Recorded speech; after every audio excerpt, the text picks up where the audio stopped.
लगभग 50 साल का एक आदमी जो कि रेलवे में एक मैकेनिक था, अपने कुछ औजारों के साथ उस यार्ड में आया। उसे एक पुरानी और जंग खाई हुई बोगी की मरम्मत करनी थी। वो बोगी के पिछले हिस्से पर टॉर्च की रोशनी मारता है। हाँ, बस ये आखिरी बोगी बची है। इसे ठीक करके सीधा 2 दिन की छुट्टी लूंगा। इस बार बीवी बच्चों के साथ कोयम्बटूर में खूब मजे करूंगा। अरे कितने दिनों से उनको घुमाया नहीं। चलो देखें क्या है अपने पास। वो आदमी झोले से औजार निकाल बोगी की मरम्मत करने में जुट गया। हथौड़े की एक एक चोट उस वीराने में देर तक गूंजती रही, जैसे रात चीख चीख कर किसी का पता पूछ रही है। ये सब कुछ देर तक चलता रहा कि तभी अचानक से उसके ठीक पीछे वाली बोगी अचानक से अपने आप हिल उठी। वो आदमी एकदम से चौंक उठा। हाँ? किसी ने इंजन तो स्टार्ट नहीं कर दिया? अरे पर इस वक्त यहां तो किसी की ड्यूटी भी नहीं थी। वो देखता हूं। उस शख्स ने झांक कर इधर उधर देखा। दूर दूर तक किसी का कोई नामो निशान नहीं था। एक पल के लिए उसे कुछ समझ नहीं आया कि आखिरकार ये अभी अभी हुआ क्या था। कुछ सेकंड्स आसपास देखकर वो वापस से अपने काम में जुट गया। लेकिन तभी अचानक से उस आदमी के ठीक पीछे वाली बोगी में एक बार फिर से हरकत हुई और उसे कुछ समझ नहीं आया कि आखिरकार ये सब हुआ क्या अचानक से। कौन है? कौन है? कौन उधर? कौन है? ये क्या चक्कर है? इंजन के अंदर तो कोई है भी नहीं। अरे तूफान भी आ जाए तो भी ट्रेन इतनी आसानी से हिल नहीं सकती।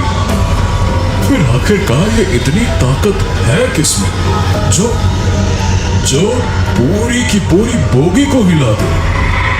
उस आदमी को वाकई में कुछ समझ नहीं आ रहा था। वो अपनी ही सोच में डूबा हुआ था। अचानक से ट्रेन के इंजन के हॉर्न की आवाज सुनी। वो शख्स एक बार फिर से चौंक गया। ट्रेन के पहिए अचानक से आगे बढ़ गए और इससे पहले कि वो कुछ कर पाए, उसके ठीक पीछे वाली बोगी उसकी ओर तेजी से बढ़ती गई और उस आदमी के सामने से पहले जिसने की जोर से टक्कर मारी। ट्रेन की उन 2 बोगीज के बीच वो आदमी दब गया। खून के फव्वारों से जमीन सुर्ख लाल हो गई। उसे एक ऐसी दर्दनाक मौत मिली कि वो बेचारा ठीक से चीख भी ना सका। 17 अक्टूबर रात के 3 बज रहे थे। बेंगलुरु के आसपास कहीं कर्नाटक एक्सप्रेस पटरी पर तेज रफ्तार से दौड़े जा रही थी। कर्नाटक एक्सप्रेस के 3rd AC कोच में बेहद हल्की रोशनी फैली हुई थी। ज्यादातर पैसेंजर सफेद चादर ओढ़कर पैसे तो सो रहे थे। बोगी के अंदर फैली हल्की हल्की रोशनी में रात थोड़ी सहमी हुई सी लग रही थी, जैसे उसे मालूम हो कि आज रात कुछ होने वाला है। उस कोच के बर्थ नंबर 44 पर रंगीन और चमचमाती साड़ी में एक औरत बैठी थी। उसने साड़ी के पल्लू से अपना मुंह ढक रखा था। उस औरत के हाथों में सोने के कंगन चमक रहे थे। उसके गले में चांदी की एक मोटी चेन लटक रही थी और देखने में ऐसा लग रहा था कि मानो वो कोई नई नवेली दुल्हन है। अचानक से एक जोर के झटके के साथ कर्नाटक एक्सप्रेस रुक जाती। ट्रेन किसी छोटे से स्टेशन पर रुकी जहां सिवाय एक नौजवान के और कोई भी नहीं था। उस नौजवान का नाम सनी है, जिसकी उम्र कुछ 28 बरस की होगी। उसने झट से एसी कोच के बाहर दरवाजे पर चिपके रिजर्वेशन चार्ट पर नजर फेरी। 41, 42 तुलसीराम से, 44 Aaradhya Chaudhary and yes birth number 45 Sunny Srivastava and that's me. अपना नाम पढ़ते ही सनी फुर्ती के साथ अपना सामान लिए उसी एसी कोच में घुस गया जिस कोच में वो लड़की बैठी थी। ट्रेन वापस से चल देती है। अंदर कोच में घुसते ही सनी के पसीने से लटपट माथे पर एसी की ठंडी हवा टकराते ही उसके चेहरे पर सुकून छा जाता है। ओह चलो, इस गर्मी से कुछ तो राहत मिली है। कमबख्त आज रात एक पत्ता तक नहीं हिला बाहर। उफ। सनी की नजरें अपने बर्थ को ढूंढने लगती हैं। Birth number 45, birth number 45। ये रहा। सनी को अपना बर्थ मिल गया, जो कि साइड अपर बर्थ थी। नीचे की बर्थ नंबर 44 पर वो औरत बैठी थी। सनी को अपना सामान बर्थ के नीचे रखना था। वो उस औरत से बेहद शालीनता के साथ कहता है, एक्सक्यूज मी मैडम, वो ऊपर वाली बर्थ मेरी है। आप जरा 1 मिनट के लिए पैर हटा लेती तो मैं अपना लगेज नीचे डाल देता। वो औरत खामोश रहती। क्या नाम था? हाँ, आराध्या।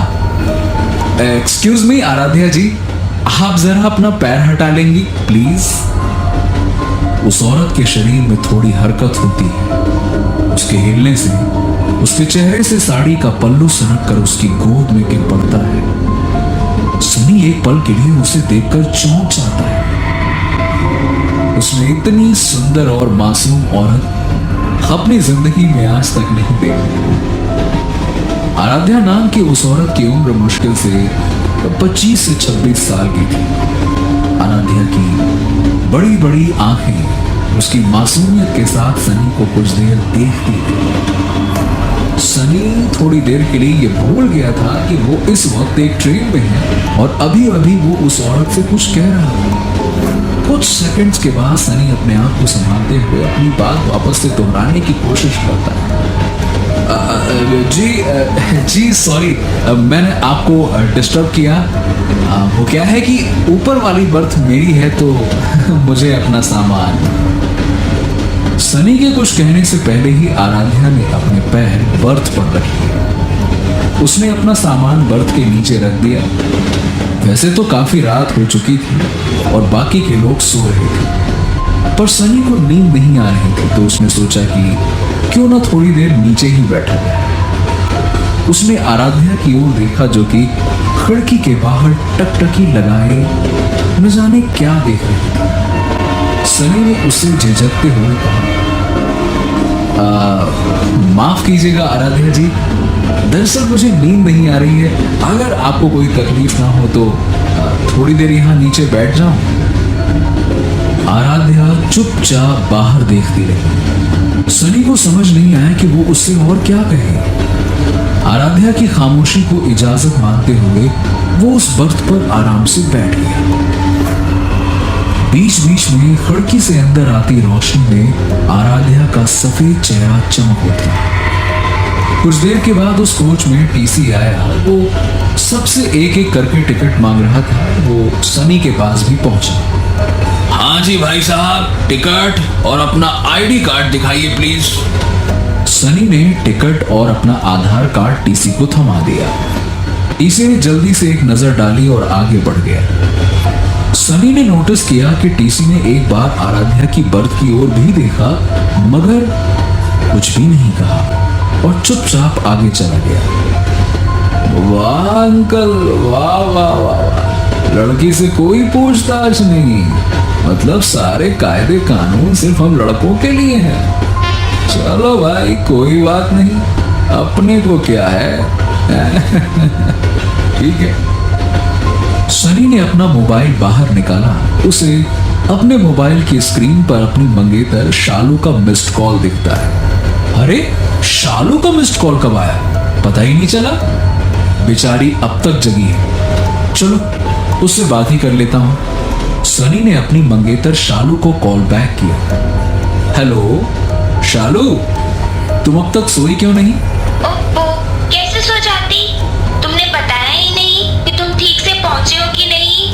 अरे बाबा, फोन नहीं किया तो क्या हो गया, कोई बच्चा थोड़ी हूं मैं। और क्या, बच्ची ही तो हो तुम। अच्छा सुनो, मम्मी पापा से ना अच्छे से मिलना। पापा थोड़े गुस्से वाले हैं तो थोड़ा एडजस्ट कर लेना, ठीक है? रिलैक्स यार, और ज्यादा से ज्यादा क्या होगा, अगर तुम्हारे पेरेंट्स नहीं भी माने तो भाग के शादी कर लेंगे, सिंपल है, भाग के शादी कर लेंगे। सनी के मुंह से ये बात सुनते ही आराध्या की बड़ी बड़ी आंखें मानो और बड़ी हो गई।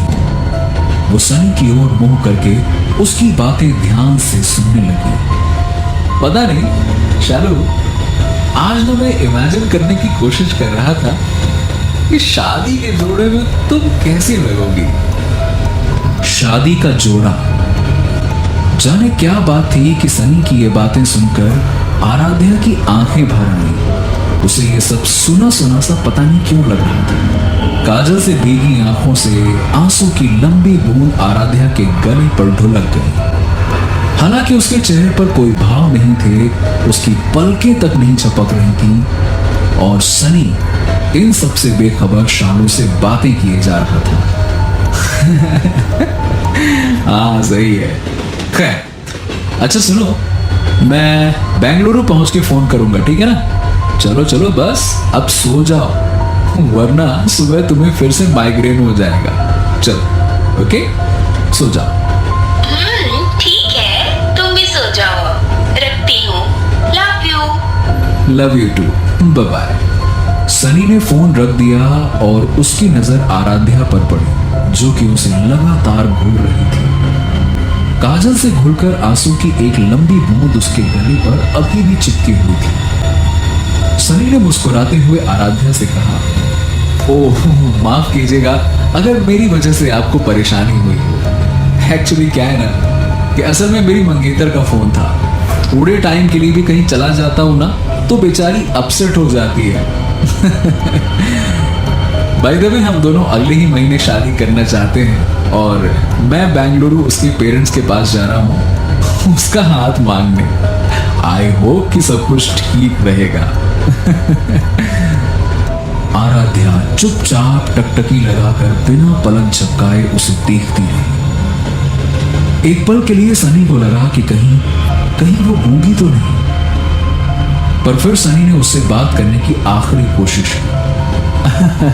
Just wish me luck. वैसे आप भी बेंगलुरु जा रही हैं? इससे पहले कि सनी कुछ और पूछ पाता, अचानक से ट्रेन एक सुरंग में घुस गई और ठीक उसी वक्त पूरी बोगी में फैली धीमी रोशनी फड़फड़ाकर बुझ गई। अंदर घुप अंधेरा छा गया। सुरंग छोटी थी, इसीलिए कुछ ही सेकंड्स के बाद में सुरंग के पार होते ही बोगी में फिर से नीली रोशनी अपने आप फैल गई। सनी को कुछ समझ नहीं आया कि अचानक से ये रोशनी कहां चली गई थी। और ये क्या, उन कुछ सेकंड्स के भीतर ही आराध्या अपने बर्थ से गायब थी। सनी ने अपने बर्थ से बैठे बैठे ही बोगी के दोनों ओर झांक कर देखा, आराध्या कहीं नहीं थी। रोशनी मुश्किल से 5 से 10 सेकंड्स के लिए ही गायब थी, पर सनी को उसका यूं अचानक से गायब होना थोड़ा अजीब लगा। कमाल है, अभी अभी तो यहीं मेरे पास ही बैठी थी, इतनी जल्दी कहां चली गई? उस तरफ तो नहीं गई, पर अगर इस तरफ भी गई होती तो बाथरूम तक जाने में थोड़ा वक्त तो लगता, और वो भी इतने गुप्त अंधेरे में। कुछ तो गड़बड़ है, मैं दरवाजे की तरफ जाकर देखता हूं। सनी उठा और दरवाजे की ओर जाने लगा। बाथरूम के पास पहुंचकर सनी एक बार फिर से हैरान हो गया। हद है, ऐसा कैसे हो सकता है? दोनों बाथरूम का दरवाजा भी बाहर से बंद है, फिर वो अचानक से कहां गायब हो गई? ट्रेन ने अचानक से ब्रेक लगाई। सनी थोड़ा सा लड़खड़ाया। ट्रेन धीरे धीरे एक छोटे से स्टेशन पर रुक गई। सनी ने ट्रेन का दरवाजा खोला और बाहर की ओर झांका। बाहर बोर्ड पर स्टेशन का नाम लिखा था, येलहंका स्टेशन। है, इतनी बार सफर किया इस ट्रेन से, पर इस स्टेशन पर तो ये ट्रेन कभी नहीं रुकती थी। ओह, शायद किसी ने चैन खींची हो। वो औरत भी न जाने कहां गायब हो गई। खैर छोड़ो, मुझे क्या, चेहरा धोकर सीधे सो जाता हूं यार, चलो सोया जाए। सनी ने बेसिन के ऊपर लगे आईने में अपना चेहरा देखा।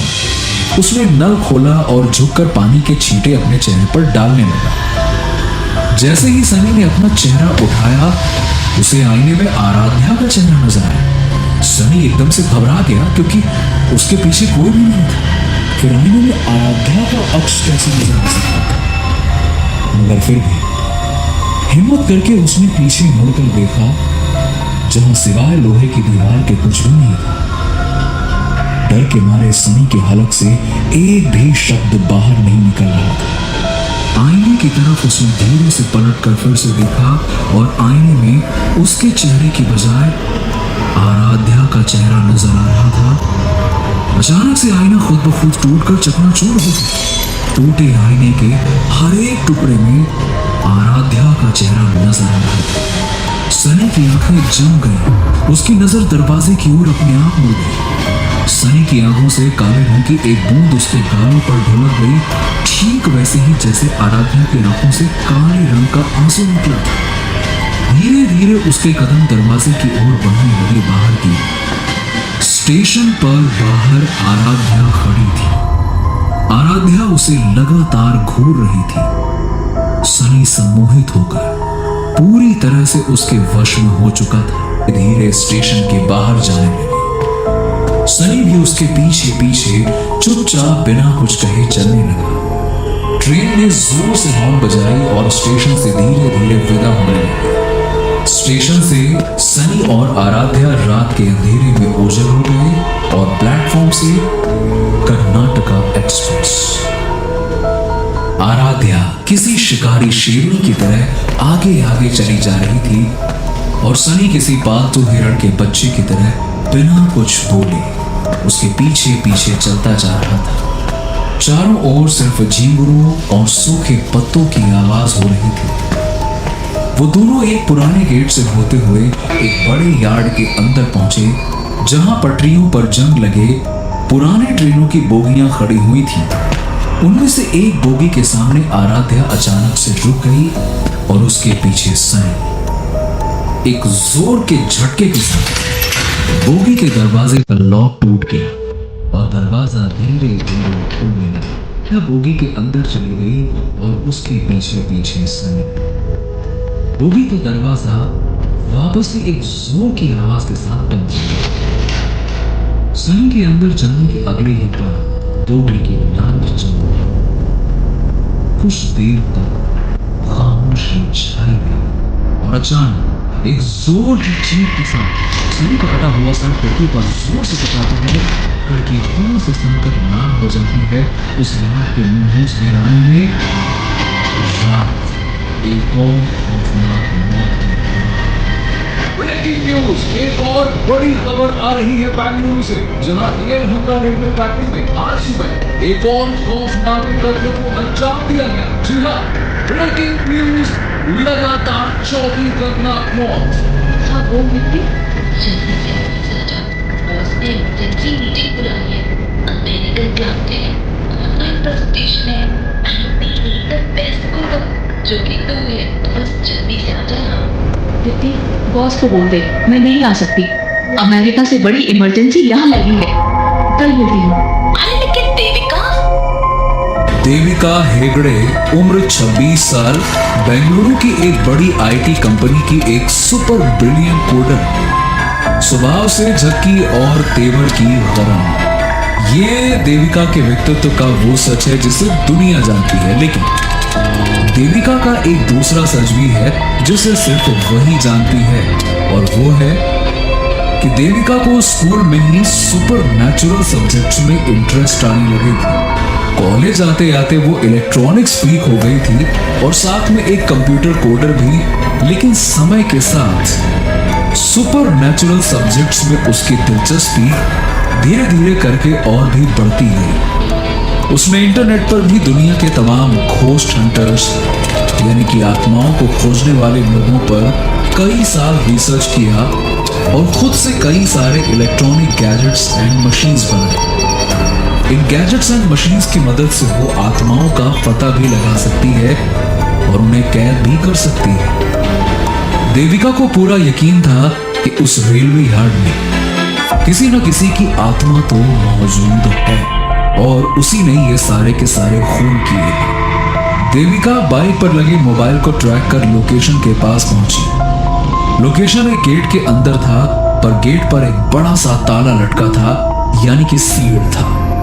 लोकेशन तो यही है, मुझे अंदर चुपके से जाना होगा, लेकिन गेट तो लॉक है। ताला तोड़ा तो किसी को शक हो जाएगा। अंदर जाने का कोई दूसरा रास्ता जरूर होगा। देविका ने अपने बुलेट को थोड़ी दूरी पे पार्क किया और एक दीवार के करीब पहुंची।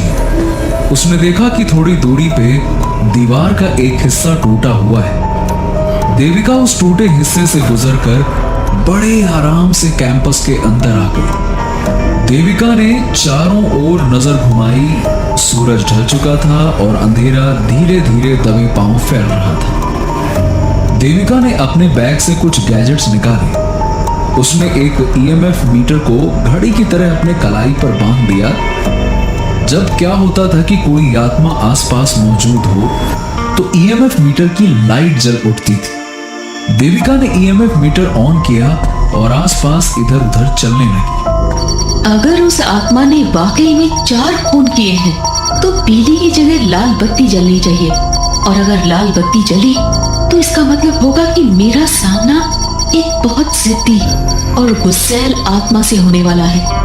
देविका कुछ देर इधर उधर घूमती रही, पर किसी भी मशीन में कोई भी हरकत नहीं हुई। लेकिन उसी वक्त देविका की नजर उस बोगी पर पड़ी जहां आज सुबह सनी की मौत हुई थी। उस जगह को पीली पट्टियों से घेर दिया गया था। देविका ने देखा कि इस वीराने में आसपास कोई नहीं है। देविका क्राइम सीन पर पहुंचती है। उसने अपने 2-3 मशीन्स और भी ऑन किए। 1 घंटे से ऊपर हो चुका है, किसी का कुछ पता नहीं। कहीं ऐसा तो नहीं कि सारे खून किसी आत्मा ने नहीं, बल्कि किसी इंसान ने किए हो। पर मेरा दिल कह रहा है यहाँ कुछ तो है, थोड़ी देर और देखती हूँ। देविका ये सब कुछ सोच ही रही थी कि अचानक से ईएमएफ मीटर से बीप बीप की आवाज आने लगी। देविका ने तुरंत ईएमएफ मशीन पर लगे स्पेशल थर्मोमीटर को देखा।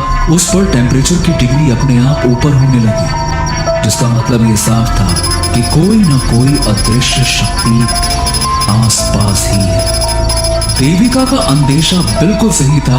उसी वक्त ईएमएफ मीटर की सुई भी हिलने लगी और एकदम से लाल बत्ती जल उठी। देविका ने जैसे ही आत्मा को कैद करने की बात कही, उसकी मशीन अचानक से बंद हो गई। ये क्या, इसे क्या हो गया? इससे पहले कि देविका कुछ समझ पाती, अचानक से थर्मोमीटर का टेम्परेचर बेहिसाब बढ़ने लगा और उसमें आग लग गई और मशीन देविका के हाथ से नीचे गिर गई। देविका समझ चुकी थी कि आत्मा बेहद गुस्से में है और उसे काबू कर पाना आसान तो नहीं होगा। ये आत्मा बहुत गुस्से में लग रही है, मुझे इससे बात करनी पड़ेगी। देविका झट से अपने साइड बैग से एक दूसरी मशीन निकालती है। एक छोटे से रेडियो से दिखने वाले उस मशीन में देविका अलग अलग फ्रिक्वेंसी पर जाकर आत्मा से बात करने की कोशिश करती है। सुनो, अगर तुम मुझे सुन पा रहे हो तो मुझसे बात करो। मैं तुम्हें कोई नुकसान नहीं पहुंचाऊंगी, मैं वादा करती हूँ। मैं बस तुमसे बात करना चाहती हूँ। अचानक रेडियो से कुछ अजीब सी आवाजें आने लगी। देविका उस सिग्नल की दिशा में आगे बढ़ने लगी। जैसे जैसे वो आगे बढ़ रही थी, आवाज और धीरे धीरे करके साफ होती गई। तभी देविका के कानों में एक आवाज टकराई और वो आवाज किसी और की नहीं बल्कि आराध्या की थी। चले जाओ, चले जाओ। देविका ने गहरी सांस भरी। चली जाऊंगी, लेकिन उसके पहले तुम्हें मुझे ये बताना पड़ेगा कि तुम लोगों को मार क्यों रही हो और उन लोगों ने तुम्हारा बिगाड़ा क्या था। चली जाओ, वरना तुम्हें भी मार डालूंगी। आराध्या की रूह गुस्से में गुर्रा रही थी, पर देविका ने भी हिम्मत दिखाई। कहा ना चली जाऊंगी, लेकिन बस एक बार तुम्हें देखना चाहती हूँ। नाम क्या है तुम्हारा? देविका के ये पूछते ही आराध्या की आवाज अचानक से खामोश हो गई। कुछ सेकंड्स के बाद सामने पटरी पर खड़ी दूसरी बोगी का दरवाजा खुला और जोर की आवाज के साथ धीरे धीरे खुलता गया और बोगी के अंदर की सारी बत्तियां जल उठी। ये आराध्या का देविका को इशारा है। वो उसे बोगी के अंदर बुला रहा था। देविका समझ गई उसने अपना बैग उठाया और छोटे छोटे कदमों के साथ बोगी के अंदर आ गया। देविका के बोगी के अंदर आते ही दरवाजा जोर से बंद हुआ। देविका आराध्या का सामना करने को तैयार थी। तभी अचानक से मशीन खुद से आवाज करने लगी। देविका समझ गई कि उसके पीछे कोई है। वो धीरे से पीछे की ओर सामने आराध्या खड़ी थी। दोनों के बीच मुश्किल से 1 फीट का फासला। देविका आराध्या को देख रही थी जो कि बेहद मासूम और खूबसूरत थी। समझ नहीं आ रहा था देविका को कि आखिरकार वो लोगों को मार क्यों रही थी। देविका ने जैसे ही उससे बात करना चाहा, आराध्या जोर से चीखी और देविका को एकदम से धक्का दे दिया। देविका झटक कर दूर जा गिरी और उसके कंधे से उसका बैग भी जमीन पर गिर पड़ा। इससे पहले कि देविका अपने आप को संभाल पाती, आराध्या उस पर लगातार हमला करती रही। देविका ने चीख कर कहा, देखो, तुम्हें ये सब करने की जरूरत नहीं है। तुम मुझे मजबूर कर रही हो। मेरी बात मानो और शांत हो जाओ। मुझसे बात करो। आराध्या की रूह ने देविका की एक न सुनी और उसे इधर उधर पटकती रही। देविका के सर से खून बहने लगा। उसे बहुत जोरों का गुस्सा आया और गुस्से में वो तेजी से आराध्या की ओर बढ़ी। और इससे पहले कि देविका कुछ कर पाती, आराध्या ने अपने हाथों से देविका की गर्दन को जोर से पकड़ लिया। देविका तड़प उठी। आराध्या की पकड़ धीरे धीरे और कसती जा रही। उसने देविका को एक हाथ से हवा में उठा दिया। देविका की सांसें जैसे टूटने से लगी। उसके माथे की नसें तन गई। देविका के पास अब कोई चारा नहीं बचा। उसने साइड बैग में लगे मशीन के बटन को दबा दिया और बटन के दबाते ही बहुत पतली सी और तीखी सी आवाज बोगी में फैल गई। आराध्या की आत्मा का उठी। बोगी के सारे शीशे एक एक करके टूटने लगे। आराध्या की आत्मा तड़पते हुए चिल्लाते हुए बोली, बंद करो इसे। मैं और बर्दाश्त नहीं कर पाऊंगी। इसे बंद करो। मैं हाथ जोड़ती हूँ। तुम जो कहोगी मैं वैसा ही करूँगी। बंद करो इसे। ये सुनते ही देविका को आराध्या के ऊपर थोड़ा तरस आया और उसने वो मशीन बंद कर दी। आराध्या की आत्मा ने समर्पण कर दिया और अगले ही पल देविका उसके चंगुल से आजाद हो गई। आराध्या की आंखों से काजल आंसू में घुलकर उसके गालों पर ढुलक गए। आराध्या अब बात करने को तैयार थी। मेरा नाम आराध्या चौधरी है। उस रात मैं बहुत खुश थी क्योंकि मेरी शादी होने वाली थी उससे, जिससे मैं पागलों की तरह प्यार करती थी। लेकिन हमारे घर वाले राजी नहीं थे। मैं घर से भाग के कोर्ट में शादी करने वाली थी। 17 जून की रात मैं कर्नाटका एक्सप्रेस से बेंगलोर जा रही थी, जहाँ पे मैं और अनिल शादी करने वाले थे। मैं खुश जरूर थी कि अगले दिन से मेरी जिंदगी बदलने वाली थी, पर मैं थोड़ी घबराई भी हुई थी क्योंकि मेरा भाई पुलिस में है और बहुत गुस्से वाला भी।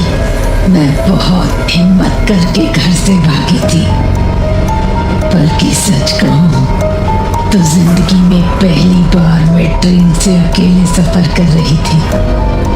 फिर किसी छोटे स्टेशन पर ट्रेन रुकी। 50 की उम्र का एक आदमी बैग लिए मेरी बोगी के अंदर आया। मेरे ठीक ऊपर की बर्थ उसकी थी। मैं मासूम थी। दुनियादारी की कोई समझ नहीं थी मुझ में। मुझे वो आदमी बेहद शरीफ लगा। वो मेरी तरफ देखकर मुस्कुराया। मैं भी उसे देखकर मुस्कुराई। उसकी उम्र मेरे पापा की जितनी होगी। थोड़ी देर में हम दोनों बात करने लगे। मैं उसे अंकल कह के बात करने लगी। पता नहीं क्यों मुझे उस आदमी पर भरोसा हो चला था। मैंने उसे सारी बात बता दी कि मैं घर से भागकर बेंगलोर जा रही हूँ और कोर्ट में शादी करने वाली हूँ। उस आदमी ने कहा कि वो वकील है और वो हम दोनों की मदद करेगा। उसने मुझे ये कहकर डरा दिया कि हो सकता है कि बेंगलोर में मेरा भाई मुझे और अनिल को पकड़ ले। अगर मेरे भाई ने हम दोनों को पकड़ लिया तब वो हमारी मदद नहीं कर पाएगा। उसने अपनी जिंदगी में ऐसे कई सारे केस देखे हैं। मैं बहुत डर गई थी। फिर उसने कहा कि आके ये लंका स्टेशन के पास उसकी बेटी का ससुराल है। आज रात में वहीं रुक जाऊं और अगले दिन वो आदमी किसी दूसरे कोर्ट में हमारी शादी करा देगा, क्योंकि ये लंका में वो बहुत लोगों को जानता है। मैं उसकी बातों में आ गई और हाँ कर दिया। ये मेरी जिंदगी की सबसे बड़ी और आखिरी भूल थी। उस आदमी ने चुपके से ट्रेन का चेन खींचा और ये लंका स्टेशन के पास ही ट्रेन रुक गई। मैं अपना सारा सामान लेकर उस आदमी के साथ उतर गई। रात का वक्त था और चारों तरफ बड़ी हल्की रोशनी थी। थोड़ी देर साथ चलने के बाद पर उसने हंसकर मेरी बात टाल दी और बस चलते रहने को कहा। मैं बस 2 कदम बढ़ी ही थी कि अचानक उस आदमी ने पीछे से मेरा मुंह अपने हाथ से दबा दिया। उसने एक झटके में मेरी सोने की चेन मेरी गर्दन से निकाल ली। मैंने चिल्लाने की कोशिश की पर वो काफी ताकतवर था। मैंने जोर से अपना दांत उसके हाथों में गाड़ दिया। वो दर्द से चीख उठा। मैंने भागने की कोशिश की पर उससे तेज नहीं भाग पाई। उस आदमी ने मुझे फिर से पकड़ लिया। मैं डर के मारे जोर जोर से चीखने लगी। उस आदमी को गुस्सा आया और वो मेरा गला दबाने लगा। मेरा दम घुटने लगा। कुछ सेकंड के अंदर मेरी मौत हो गई। कहाँ अगले दिन मैं दुल्हन बनने वाली थी और कहाँ मेरे सामने मेरी ही लाश पड़ी हुई थी।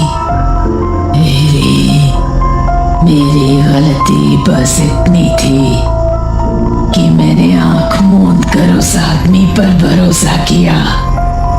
मुझे लगा कि उसने मुझसे प्यार से बात की है, इसलिए वो अच्छा ही होगा। नहीं, ऐसा नहीं होता है। जो जितना प्यार से बात करता है वो उतना ही खतरनाक होता है। ये सीख किसी दुनिया ने मुझे दी और इस सीख के बदले मुझे मिली मौत। मैंने फैसला लिया कि हर वो इंसान जो प्यार से बात करने का नाटक करता है उसे मारना होगा। आराध्या, तुम्हारी उम्र इतनी भी नहीं हुई थी कि दुनिया का सच समझ पाती। मुझे तुम्हारे लिए बहुत दुख है, लेकिन आरा, तुम्हारी ये सोच बिल्कुल गलत है। तुम तो लव मैरिज करने वाली थी ना। प्यार से तो सनी भी बात किया करता था ना। जब वो तुम्हारे सामने आएगा तो क्या उसे भी मार दोगी?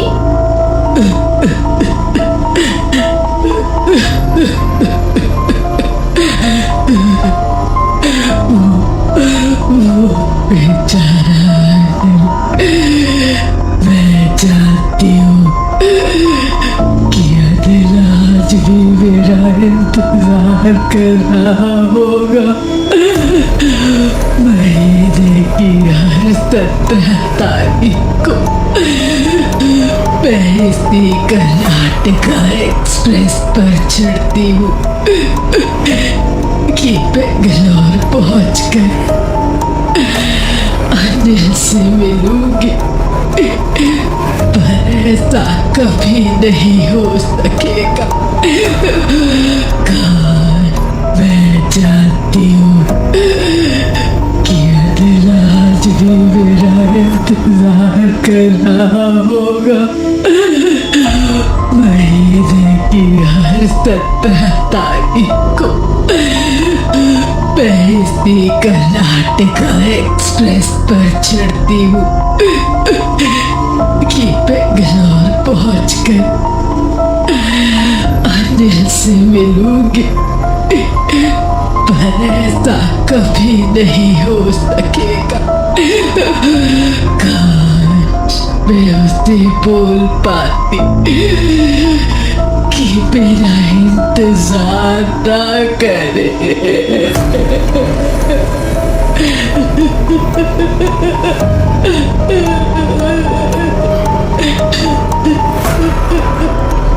क्या तब शांत हो जाओगी? लोगों को मारना बंद कर दोगी? मतलब मैं तुम्हारा मैसेज अनिल को पहुंचा दूंगी। मगर ऐसा कैसे होगा। इस मशीन में तुम्हारी आवाज रिकॉर्ड हो जाएगी, फिर तुम्हारा मैसेज अनिल को दे दूंगी। It's my promise. लेकिन तुम्हें वादा करना होगा कि तुम अब किसी को नहीं मारोगी। वादा करती हूँ।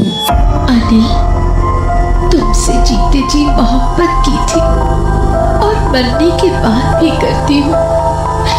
लेकिन मैं हमेशा हमेशा के लिए जा चुकी हूँ।